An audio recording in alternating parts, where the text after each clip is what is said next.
Back to my YouTube channel. आज मैं आपके साथ हूँ एक और इंटरेस्टिंग ग्रामर के टॉपिक के साथ जिसका नाम है सब्जेक्ट वर्ब एग्रीमेंट। तो चलिए आज हम इस टॉपिक को पूरा कंप्लीट कर देंगे इस वीडियो में, और एंड में मैं आपको इसकी एक एक्सरसाइज भी दूंगी जो आपको खुद से सॉल्व करनी होगी। तो फ्रेंड्स चलिए बिना किसी देर के हम टॉपिक को शुरू करते हैं। सबसे पहले तो हमारा टॉपिक में हमें क्या जानना जरूरी होता है कि उसका मतलब क्या है, यानी कि सब्जेक्ट वर्ब एग्रीमेंट होता क्या है। फ्रेंड्स, सब्जेक्ट वर्ब एग्रीमेंट का मतलब होता है the verb is agreed with its subject in number of persons, यानी कि जैसा सब्जेक्ट है हमारी वर्ब जो है उसी के अकॉर्डिंग होनी चाहिए। फॉर एग्जाम्पल हम ही और शी के साथ हमेशा इस का यूज करते हैं, वैसे ही आई के साथ हम एम का यूज करते हैं। ये मैं सिंपल प्रेजेंट में आपको बता रही हूँ। वैसे ही अगर कोई थर्ड पर्सन लाइक हम सीता ले लेते हैं फॉर एग्जाम्पल, हम सिंगुलर प्रोनाउन या नाउन के साथ भी हमेशा इसका यूज करते हैं। सिंगुलर प्रोनाउंस ये हो गई और सिंगुलर नाउन हमारी ये हो गई।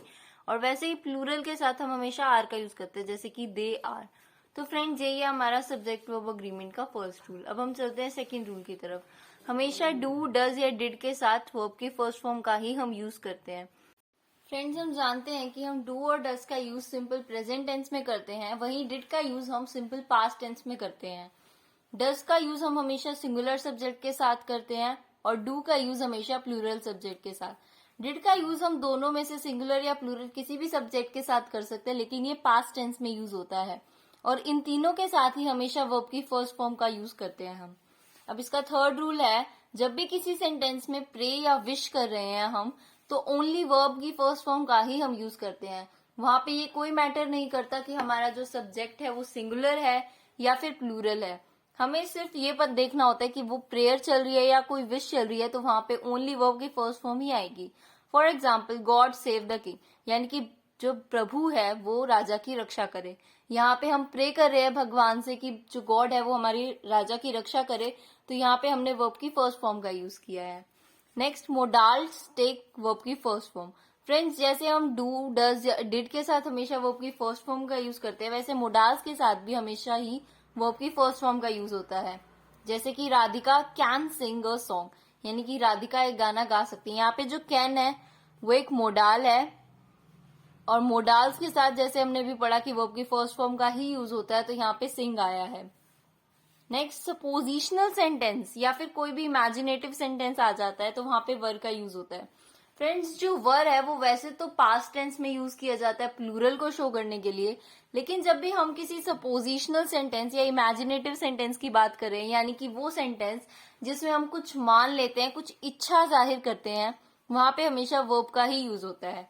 और अगर वहां पे वर्ब बी के अलावा, देखो जब भी बी वर्ब गिवन हो, जैसे कि इसमें if he dash the CM of Haryana, यहाँ पे वर्ब लिखनी में भूल गई, यहाँ पे वर्ब है बी। जब वर्ब बी गिवन हो तो वर का यूज होगा हमेशा, कि अगर वो सीएम होता हरियाणा का, तो यहाँ पे हम एक सपोज कर रहे हैं कि अगर वो सीएम होता हरियाणा का, तो यहाँ पे बी हमें वर्ब गिवन है तो हम यहाँ पे वर का यूज करेंगे। लेकिन अगर हमें इसके अलावा कोई और वर्ब गिवन हो, बी के अलावा कोई और वर्ब गिवन हो, तो वहां पे हम हैड प्लस वर्ब की थर्ड फॉर्म का यूज करते हैं।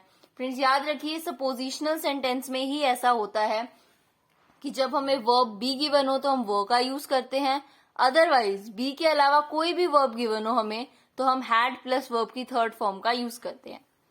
फ्रेंड्स चलिए अब हमारे नेक्स्ट रूल की तरफ बढ़ते हैं।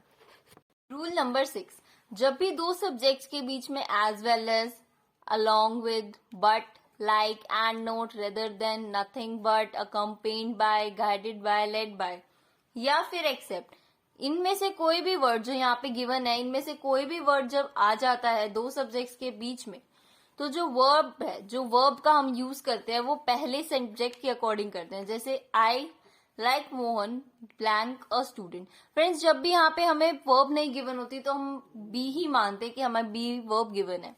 तो friends I like Mohan dash a student, यानी कि मैं मोहन की तरह ही, यहाँ पे लाइक का मतलब एग्जाम्पल में जो हम लाइक का यूज करते हैं वो नहीं है, बल्कि इसका मतलब ये कि मैं लाइक मोहन यानी मोहन की तरह ही वॉज अ स्टूडेंट, एक स्टूडेंट था। फ्रेंड्स हमें ये देखना होता है सब्जेक्ट वर्ब एग्रीमेंट में कि जो सब्जेक्ट है, जो वर्ब हमने लिखनी है वो किस सब्जेक्ट को पॉइंट आउट करेगी। जैसे कि इसमें अगर हम हिंदी में इसे कन्वर्ट करके देखें तो मैं, आई लाइक मोहन, मोहन की तरह ही, तो फ्रेंड्स हमने मोहन का सिर्फ एग्जाम्पल दिए, जो बात हो रही है यहाँ पे वो हमारी हो रही है, यानी कि फर्स्ट सब्जेक्ट की हो रही है, तो वर्ब भी उसी के अकॉर्डिंग आएगी।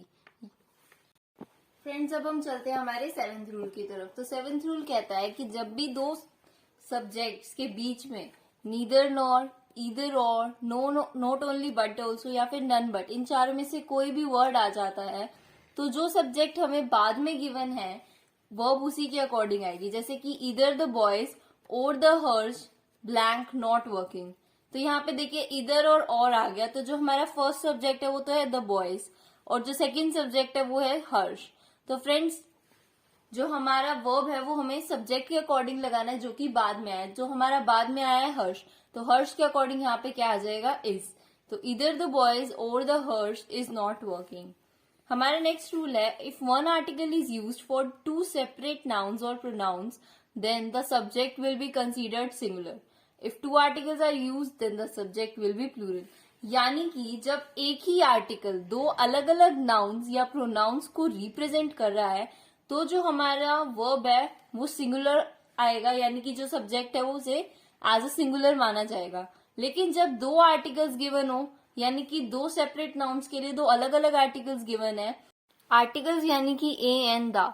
फ्रेंड्स जब भी हमें दो सब्जेक्ट्स के साथ दो आर्टिकल्स गिवन है तो जो सब्जेक्ट है हम उसे एज अ प्लूरल कंसीडर करेंगे, यानी कि उसे प्लूरल माना जाएगा और उसके साथ प्लूरल नाउन का, प्लूरल सब्जेक्ट का ही यूज होगा। फ्रेंड्स एग्जाम्पल देखते हैं, a horse and carriage blank ready for us. देखिए आर्टिकल यहाँ पे एक ही आया है ए और दो दो नाउन्स आ गई हमारे पास, हॉर्स और कैरियज दोनों आ गए, दो सब्जेक्ट्स हैं हमारे पास, दो नाउन्स हैं, लेकिन जो इनको हमने यूज किया है, आर्टिकल्स को यूज किया है वो एक ही है। सिर्फ हमने एक ही आर्टिकल को यूज किया है दो सब्जेक्ट्स को रिप्रेजेंट करने के लिए। तो यहाँ पे हमें जो नाउन है वो सिंगुलर कंसीडर करी जाएगी और उसके अकॉर्डिंग जो हमारी वर्ब है वो भी सिंगुलर आएगी, यानी कि इज। चलते हैं नेक्स्ट रूल की तरफ। When a preposition comes between two nouns then the subject is singular. जब दो सिंगुलर सब्जेक्ट, सिंगुलर नाउन्स के बीच में एक प्रेपोजिशन का हम यूज कर देते हैं तो उसे, उस सब्जेक्ट को सिंगुलर ही माना जाता है और वहां पे जो हमारी वर्ब आएगी वो भी सिंगुलर ही आएगी। For example, boy after boy blank entered my office, यानी कि बॉय आफ्टर बॉय। अब आफ्टर एक प्रेपोजिशन है और ये दोनों ही हमारे पास नाउन्स है, दोनों ही सब्जेक्ट्स है और दोनों ही सिंगुलर है, यानी कि एक के बाद एक जो बॉयज हैं वो मेरे रूम में, मेरे ऑफिस में एंटर कर रहे थे। तो बॉय आफ्टर बॉय हैज, यहाँ पे हमने इसको एज अ सिंगुलर कंसीडर किया है और जो हमारी वर्ब आई है वो भी सिंगुलर ही आई है।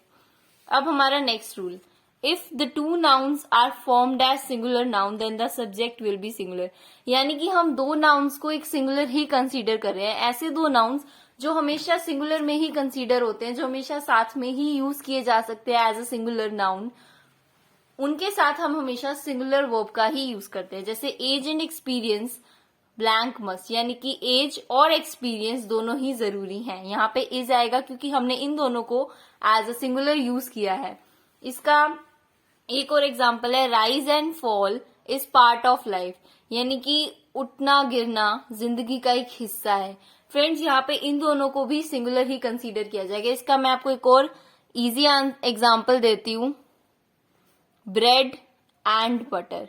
फ्रेंड्स जब भी हम ब्रेड एंड बटर का यूज करते हैं तो उसके साथ भी हम सिंगुलर नाउन का ही यूज करते हैं। तो चलते हैं अब हमारे नेक्स्ट रूल की तरफ। हमारा नेक्स्ट रूल है, जब भी हम वन प्लस ऑफ प्लस किसी भी प्लूरल नाउन का यूज करते हैं तो वहां पे सिंगुलर सब्जेक्ट को उसे कंसीडर किया जाता है। ऐसा क्यों होता है? क्योंकि हम वन ऑफ प्लूरल कह रहे हैं, यानी कि उस प्लूरल नाउन में से, उस प्लूरल सब्जेक्ट में से कोई एक।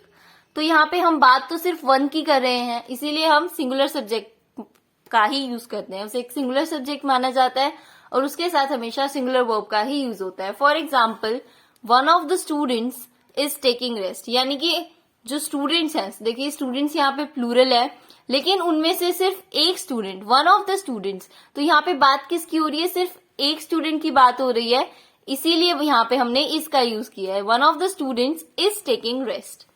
नेक्स्ट है the poor, the rich, the deaf, the guilty. The plus किसी भी हम एडजेक्टिव का यूज कर देते हैं, जैसे कि पुलिस, जेंट्री, पीजेंट्री, तो यहाँ पे हम इन्हें प्लूरल कंसीडर किया जाता है।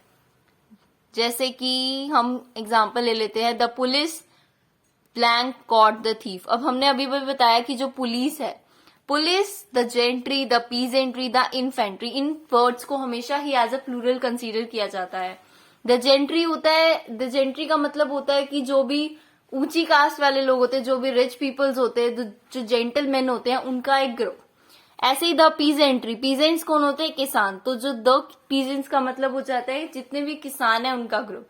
तो इन वर्ड्स को हम हमेशा प्लूरल लेते हैं क्योंकि यहाँ पे हम एक ग्रुप को रिप्रेजेंट कर रहे हैं, एक बहुत सारे लोगों को बता रहे हैं, इसीलिए हम यहाँ पे प्लूरल नाउन का यूज करते हैं और प्लूरल सब्जेक्ट का ही यूज करते हैं। फॉर एग्जाम्पल हम ले चुके हैं the police have caught the thief. Next है जब भी कलेक्टिव नाउन या कोई भी any of, none of, either, neither of या सुपरलेटिव डिग्री या ईच ऑफ, इन सभी वर्ड्स के साथ, ये जो वर्ड्स यहाँ पे लिखे हुए इन सभी वर्ड्स के साथ जब भी प्लूरल आ जाता है तो हम उन्हें सिंगुलर मानते हैं। ऐसा क्यों? क्योंकि any of plural, any of यानी कि कोई एक, नन ऑफ यानी कि कोई भी नहीं, ईदर, नीदर यानी कि ये भी हम ऑप्शन में ले लेते हैं, ईदर ऑफ या तो, नीदर ऑफ नहीं तो, सुपरलेटिव डिग्री ऑफ या each of plural, each of का मतलब भी होता है हर एक। तो हम इन चीजों में एक ही को रिप्रेजेंट कर रहे हैं, प्लूरल में से कोई एक को ही रिप्रेजेंट कर रहे हैं, इसीलिए इन्हें हमेशा प्लूरल सब्जेक्ट कंसीडर किया जाता है। और इन सभी के साथ हमेशा ही जो हमारा वर्ब आता है वो सिंगुलर आता है। जो भी हमारा वर्ब, इन सभी में से किसी भी सेंटेंस को जब भी आप देखें, सेंटेंस की स्टार्टिंग में या बीच में जब भी कहीं ये चीजें गिवन है, इस फॉर्म में हमारा सेंटेंस गिवन है, तो उस ब्लैंक में हम हमेशा वर्ब को जो है वो सिंगुलर ही कंसीडर करते हैं।